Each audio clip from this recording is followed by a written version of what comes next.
अरे देवा, सगळं दही संपवलंस? अगं मला विरजण लावायचं होतं.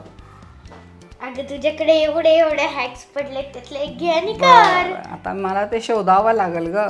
मी शोधून करते. आता बघते मी काय करते. तू तर दही खाऊन टाकलं सगळं. तुझं बघ काय करायचं, मी चालली खेळायला. बरं. नमस्ते, मी कल्पना. आजी नातीच्या किचनमध्ये तुम्हा सर्वांचं स्वागत आणि मनापासून शुभेच्छा. तुम्हाला जर रेसिपी आवडत असेल तर कमेंट करा, लाईक करा, सबस्क्राईब करा. तुमच्यासोबत पण असंच होतं का? जर दही लावायचं असेल तर घरातलं विरजण संपतं, तर आपण ते कसं विरजण लावायचं चला मी दाखवते तुम्हाला. दही नसलं तरी दही कसं लावायचं सगळं वेगवेगळ्या पद्धतीने आपल्याला लावता येतं. कोण लिंबू पिळतं, कोण असं वेगवेगळ्या पद्धतीने. तर मी आज सोप्या पद्धतीने तुम्हाला दही कसं लावायचं ते दाखवते. तर मी ह्याच्यात 1-2 चमचे पाणी टाकलेलं आहे, कारण ते पाणी टाकलं म्हणजे खाली त्याला ते मलाई चिटकत नाही आहे. आणि दही लावण्यासाठी शक्यतो गाईचं दूध घेऊ नका, म्हशीच्या दुधाची दही छान होतं.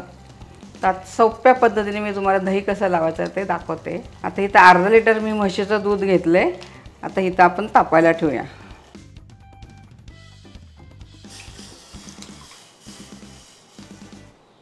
आता दूध थोडंसं कोमट झालेलं आहे. आपण 2-3 चमचे मी ह्या वाटीमध्ये काढणार आहे. माझ्याकडं मातीची वाटी उतरून घेतली. तुमच्याकडं स्टीलची असेल, काचेचे असेल, दुसरं बाऊल असले तरी त्याच्यामध्ये तुम्ही लावू शकता. विरजण कसं लावायचं ते आता बघूया. तर हे थोडंसं कोमट दूध मी ह्याच्यात काढून घेतलेलं आहे. आता विरजण लावण्यासाठी मी इथे एक हिरवी मिरची घेतली आणि ती देठासुद्धा घ्यायची आहे.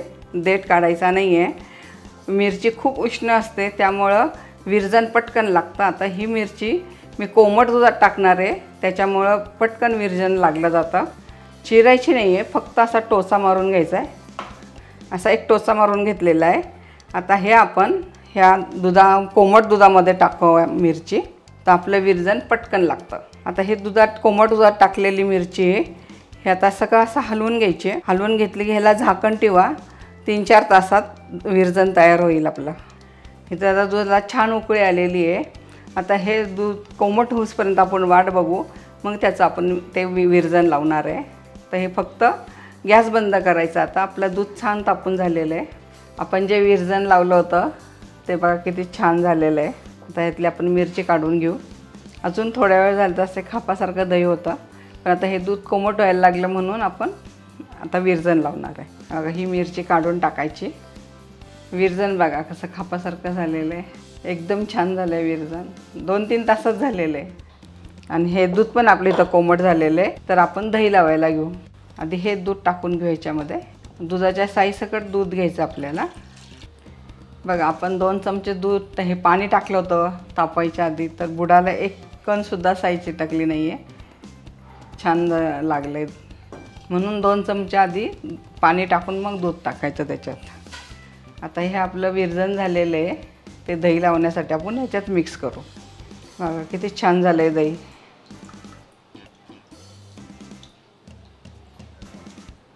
ते आता आपण एकसारखं फिरवून घेऊ. 3-4 तासात दही तयार होतं. आता उन्हाळा असल्यामुळं दही लगेच लागतं. आंबट पण होतं, घट्ट पण होतं लगेच उन्हाने. आता 1 मिनिट तरी असं मिक्स करत राहायचं, म्हणजे सगळं दूध 2-3 तासात दही तयार होईल आपलं. झाकून ठेवायचं.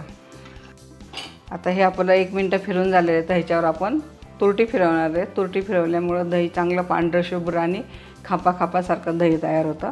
तर माझ्याकडं तुरटी आहे, तर ही तुरटी आपण 1 मिनटं असं दुधामध्ये फिरून घेणार. तुरटी फिरवल्यामुळं दह्याला अजिबात पाणी सुटत नाही आणि दही असं छान आयतं मिळतं, असं खापा तयार होतात त्याच्या.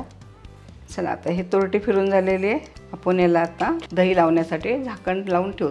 2-3 तासात दही तयार होतं. आता उन्हाळ्याचे दिवस आहे. उन्हाळ्यात सगळे पदार्थ लगेच आंबट होतात किंवा नाचतो आपण असंही म्हणतात. तर थंडीच्या दिवसात तुम्हाला रात्रभर ठेवावं लागेल, पण आता उन्हाळा आहे तर 3-4 तासात हे दही तयार होईल आपलं. चला हे रात्रभर आपण दही करायला ठेवलं होतं. हे झालं की नाही बघू. बघा किती छान झाले रात्रभर ते दही. तुम्हाला काढून दाखवते.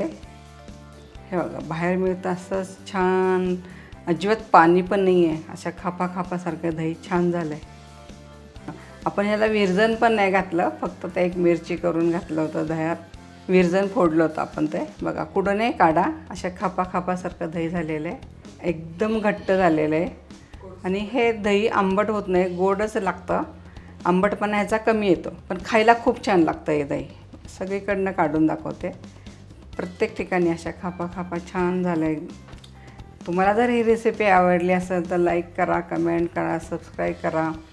पुन्हा भेटूया अशाच नवीन पदार्थाबरोबर. तोपर्यंत संत तुकाराम महाराज म्हणतात, मन करा रे प्रसन्न सर्व सिद्धीचे कार.